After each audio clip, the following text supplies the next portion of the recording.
Hello all, welcome back to my channel Rayalaseema అమ్మాయి official. అందరూ ఎలా ఉన్నారండి? బాగున్నారా? నేనైతే చాలా బాగున్నాను. మీరందరూ కూడా బాగుండాలని ఈ రాయలసీమ అమ్మాయి మనస్ఫూర్తిగా కోరుకుంటుంది. అన్నట్లు మన ఛానల్ ఎవరైనా ఫస్ట్ టైం చూస్తున్నట్లయితే మన ఛానల్లో వీడియోస్ చూసి మీకు నచ్చితే మన ఛానల్ని సబ్స్క్రైబ్ చేసి సపోర్ట్ చేయండి. అలాగే వీడియో నచ్చితే ఒక లైక్ కొట్టండి. అలాగే వీడియోని మీ ఫ్రెండ్స్ అండ్ ఫ్యామిలీస్కి షేర్ చేయండి. అలాగే వీడియోని ఫస్ట్ నుంచి ఎండ్ వరకు స్కిప్ చేయకుండా చూడండి అబ్బా. ఇది ఫ్రైడే రోజు బ్లాగ్. అందరికీ హ్యాపీ ఇండిపెండెన్స్ డే. ఈరోజు శ్రావణ శుక్రవారం కదా, సో శుక్రవారం పూజ అయితే నేను సింపుల్గా కంప్లీట్ చేసుకున్నాను. ఫుడ్ అవన్నీ నేను ప్రిపేర్ చేసేస్తున్నా, అవన్నీ వీడియో అయితే ఏం కవర్ చేయలేదు. పూజ కంప్లీట్ చేసుకొని ఇంకా పిల్లల్ని అయితే రెడీ చేస్తున్నాను. మా చిన్నని ఆల్రెడీ రెడీ చేసేసాను నేను. మా చిట్టుతల్లిని అయితే రెడీ చేస్తున్నా. నేను యష్కి కళ్ళకి కాజల్ పెడుతుంటే మా చిన్నోడు దగ్గరకు వచ్చి మరీ చూస్తున్నాడు నేను ఏం చేస్తున్నానో అని చెప్పి. యాక్చువల్లీ ఈ వీడియో నిన్ననే ఎడిటింగ్ చేసి అప్లోడ్ చేసేద్దాం ఈవినింగ్ అంతా అనేసి అనుకున్నా, కానీ కుదరలేదు ఎడిటింగ్ చేయడానికి. అందుకే నెక్స్ట్ డే వీడియో అయితే ఎడిటింగ్ చేసి అప్లోడ్ అయితే చేస్తున్నా.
ఈరోజు నేను ఫుడ్ తినేసరికి 11:30 అయిపోయింది. ఫుడ్ తినేసి తర్వాత ఇంకా ఈరోజు కొంచెం చిన్న షాపింగ్ అయితే చేసేది ఉందన్నమాట.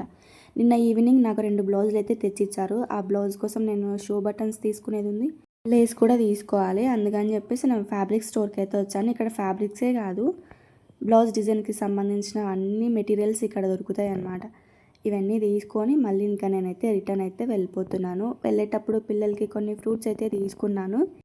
నేను వెళ్ళేసరికి చూడండి మా పిల్లలైతే ఎలా ఉన్నారో. కొంచెం సేపు నేను కనపడకపోతే చాలు ఇంకా డల్ అయిపోతారనమాట. నేను ఎప్పుడు వాళ్ళ కళ్ళ ముందరే ఉండాలి వాళ్ళకైతే. నిన్న వీడియోలో చెప్పాను కదా, కృష్ణాష్టమి రోజుకి మా యష్ తల్లికి నేను డ్రెస్ స్టిచ్ చేయాలి అని చెప్పేసి, అందుకే డ్రెస్ స్టిచ్ చేయడం అయితే స్టార్ట్ చేశాను. సింపుల్గా క్రాప్ టాప్ అయితే స్టిచ్ చేద్దాం అనుకున్నాను. యాక్చువల్గా బయట తీసుకొద్దాంలే అనేసి అనుకున్నా, కానీ 1500 చెప్తున్నారు డ్రెస్. ఎందుకులే అని చెప్పేసి నేనే స్టిచ్ చేశాను అనమాట. తర్వాత ఆఫ్టర్నూన్ లంచ్ చేయడానికి మా ఇంటి పక్కన నేను గృహప్రవేశానికి వెళ్ళాను కదా, సో వాళ్ళేమో ఈరోజు వడిబియ్యం వండుతున్నారనమాట. మార్నింగ్ వచ్చేసి పిలిచి వెళ్ళారు ఆఫ్టర్నూన్ లంచ్కి రండి అని చెప్పేసి. అందుకని చెప్పేసి నేను మా ఇంటి పక్కన ఉన్న అక్క కలిసి వెళ్ళాము. నా ఫేస్ చాలా డల్గా అనిపిస్తుంది కదా, అలాగే నా వాయిస్ కూడా చాలా లోగా వినిపిస్తుంది. సరిగ్గా ఈ మధ్య నిద్ర ఉండడం లేదనమాట. ఈ వర్క్ టెన్షన్లో పడి వర్క్ చేసుకుంటూ సరిగ్గా నిద్రపోతలేను. అందుకే ఫేస్ అంతా డల్ అయిపోయింది, వాయిస్ అంతా లో అయిపోయింది. ఇక తర్వాత అయితే వీడియో అయితే కంటిన్యూ చేయలేదు. ఈవినింగ్ టైంలో జడ్చెలలో చాలా ఫేమస్ టెంపుల్కి అయితే వెళ్ళాను అనమాట. బంగారు మైసమ్మ టెంపుల్ అని చెప్పేసి జడ్చెలలో చాలా ఫేమస్ ఈ టెంపుల్. ఇంకో టెంపుల్ వీడియో కూడా నేను కవర్ చేశాను. ఆ వీడియో నెక్స్ట్ వీడియోలో పోస్ట్ చేస్తాను. అంతా ఈ వీడియోలో చూపించాలంటే వీడియో లెంత్ అయిపోతుంది అనమాట. అందుకే నెక్స్ట్ వీడియోలో చూపిస్తాను. వీడియో అయితే ఇంతవరకే కవర్ చేశాను. సో వీడియో నచ్చితే ఒక లైక్ కొట్టి నా ఛానల్ సబ్స్క్రైబ్ చేసి సపోర్ట్ చేయండి. Thanks for watching. నెక్స్ట్ వీడియోలో మళ్ళీ కలుద్దాం. Bye bye. బాయ్.